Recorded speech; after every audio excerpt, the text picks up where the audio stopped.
মাঝে পড়ছে বারে বারে বাবা গো ও বাবা, বাবা গো বাবা, কত আদর কত স্নেহ তোমার কাছে পেলাম, সব কিছু হারিয়ে আমি নিঃস্ব হয়ে গেলাম, সব কিছু হারিয়ে আমি নিঃস্ব হয়ে গেলাম। ভালোবাসি বাবা তোমায়, বুকটা যে চাইছি রে, তোমার কথা হৃদয় মাঝে পড়ছে বারবারে। চোখের পানি ঝরঝর করে ধরে ছেলেটা অনবরত দুই হাত দিয়ে চোখের পানি মুছায়। গাউসে পাক আব্দুল কাদের জিলানী ছোট্ট বালক চোখের পানি পড়তে লাগলো। আল্লাহ, এই মাসুম বাচ্চার আব্বাকে আপনি নিয়ে নিয়েছেন, এই মাসুম বাচ্চা আব্বার জন্য কাঁদে, কেন তার আব্বাকে এত তাড়াতাড়ি নিলেন? এবার মাসুম বাচ্চাকে বলল, ভাই আপনি কাঁদবেন না, আমি যদি আপনার আব্বাকে জিন্দা করে দিই আপনি কি খুশি হবেন না? ছোট্ট ছেলে বলে, ভাই মানুষ মরে গেলে নাকি তাজা হয়, কুল্লু নাফসিন যায়কাতুল মউত, প্রত্যেক মানুষকে মৃত্যুর স্বাদ চাখতে হবে। ওই ছেলে মর্টাল, মানুষ মরণশীল। গাউসে পাক বললেন, ভাই রে তোমার চোখের পানে আমার বড় কষ্ট লাগে, আমি আব্বাকে চিন্তা করে তোমাকে দেব, তুমি কি খুশি হবে? ছোট্ট ছেলে বলে, যদিও জানি না আপনি পারবেন কিনা, অতএব যদি পারেন আমি কত খুশি হব, আমি ভাষায় প্রকাশ করতে পারবো না। এইদিকে জানাজায় দাঁড়িয়ে গেছে, গাউসে পাকের আব্বা জান ইমামতি করবেন। ছোট্ট ছেলে গাউসে পাক আমার আব্দুল কাদের জিলানী রহমতুল্লাহ আলাইহি, তিনি এসে বললেন, আব্বা জান জানাজার নামাজ পড়া লাগবে না। বলে, কেন বেটা? বলে, না পড়তে দেব না। বলে, কেন?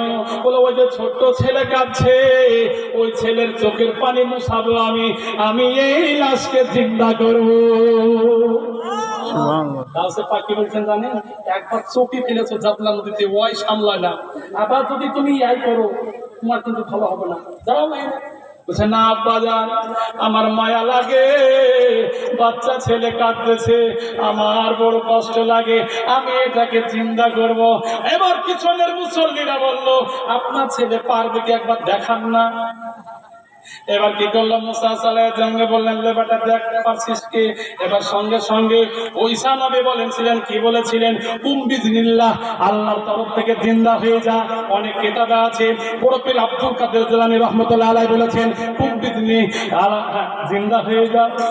আল্লাহ এতটা আমার গাউসে পাককে ভালোবাসেন, আমার নবীর পরের একজন ওলিকে ভালোবেসেছেন, ভালোবাসার কারণে সে জিন্দা হয়ে গেল। বলেন সুবহানাল্লাহ, সুবহানাল্লাহ, সুবহানাল্লাহ। মুসা সালাহ জঙ্গে একটু রাগ করে বেশি তোর কিছু বলে বলে তাড়তে লেগেছে। এবার যখন তাড়তে লেগেছে, এবার আব্বার একটু ভয়, আর আগে একটা ঘটনা ঘটিয়েছে, এটা একটা ঘটনা। এবার বড় পীর গাউসে পাক দৌড়াতেছেন, দৌড়াতে দৌড়াতে কবরের বা গোরস্থানের দিক দিয়ে যাইতেছেন। গোরস্থানকে বলছে, ও গোরস্থানের মৃত ব্যক্তি মরহুম মরহুমারা, ও আমার ভাইরা, বাবা জীবনেরা, আমার আব্বা তার ছেলে, আমাকে তোমরা একটু ঘিরে রাখো।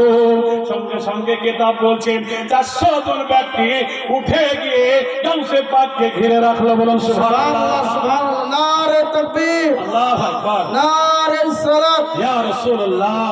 হযরত আব্দুল কাদের জিলানী রাহমাতুল্লাহ ফাতহ শরীফ জিন্দাবাদ। বুঝুন তো, এমনি আমরা এই প্রোগ্রামটা করছি। শুনুন, হাদিসে কুদসিতে বলেছেন, কি বলেছেন?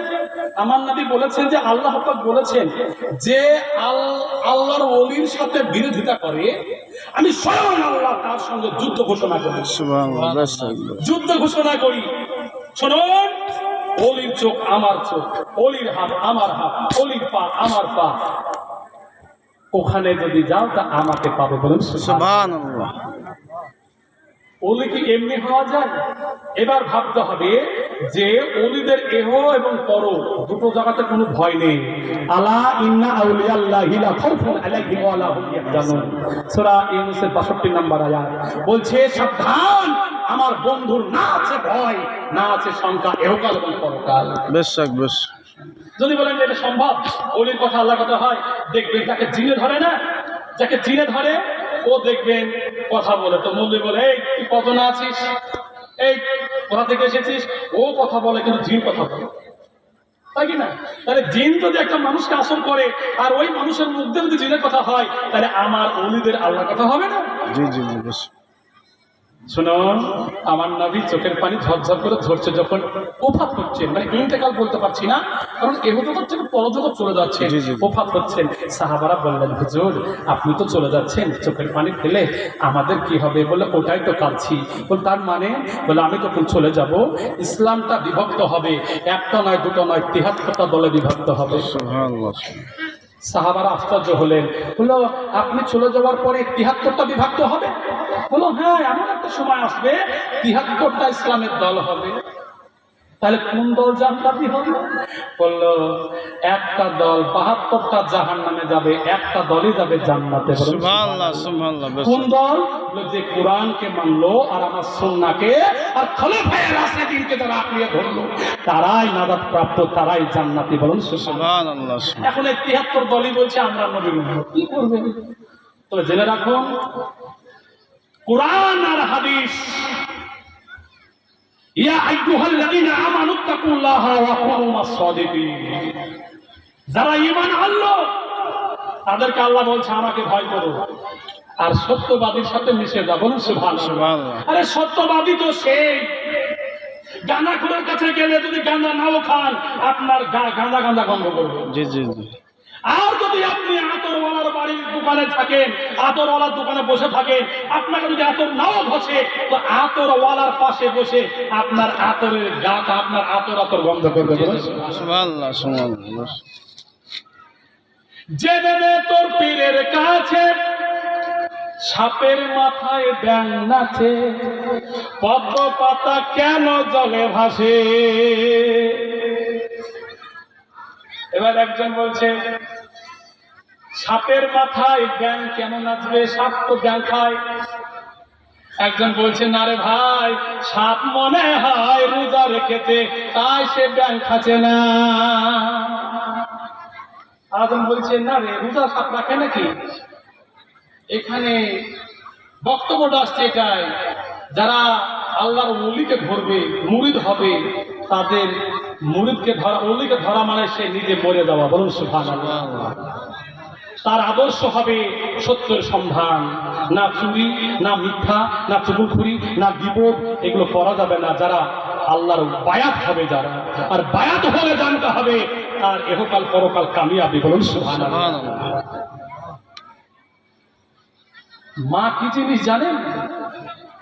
বড় পীর আব্দুল কাদের জিলানী রহমতুল্লাহ আলাইহি কাউসে পাক, তিনি একটা মসজিদে নামাজ পড়তে ঢুকলেন, খুব ক্ষুধার্ত, খুব ক্ষুধার্ত।